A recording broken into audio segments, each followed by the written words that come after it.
Bonjour tout le monde. Alors aujourd'hui on se retrouve dans une nouvelle vidéo dans laquelle je vais vous montrer le pouring que je préfère parmi tous ceux que j'ai fait et que vous verrez probablement dans les prochaines vidéos.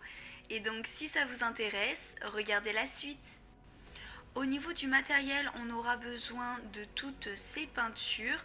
Donc je vous mets dans la description de la vidéo le code promo que vous avez sur le site La Place des Loisirs pour avoir toutes ces peintures avec 10% de réduction. Et au niveau du mélange, à chaque fois on va prendre 30 ml de peinture, 15 ml de colle, 15 ml d'eau et aussi on ajoutera pour chaque mélange 2 gouttes de Magic Plop pour qu'on ait de belles cellules dans nos mélanges.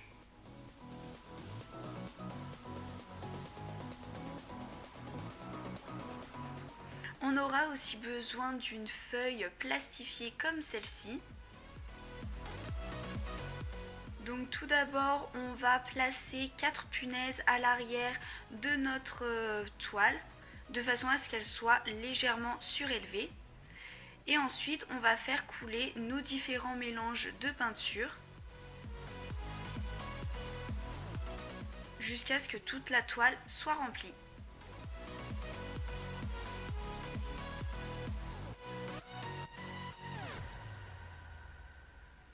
D'ailleurs, dans la description de la vidéo, je vous mettrai également les liens des produits.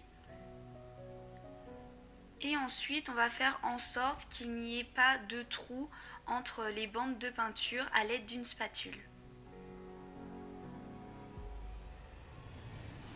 Voilà ce que ça nous donne.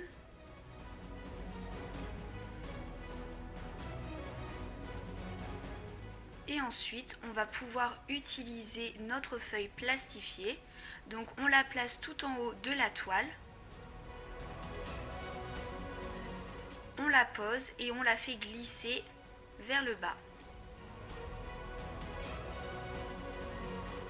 Donc comme ça, on va avoir la peinture noire qui va recouvrir toutes les autres bandes de peinture.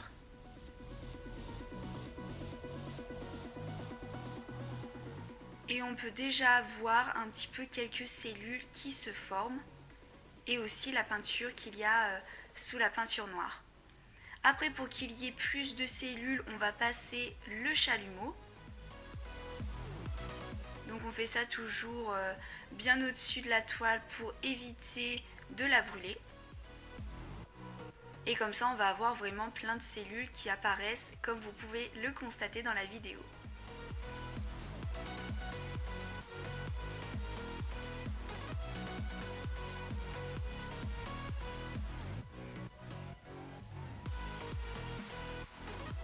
Donc une fois qu'on a assez de cellules, on prend la toile dans nos mains et on va la faire du coup bouger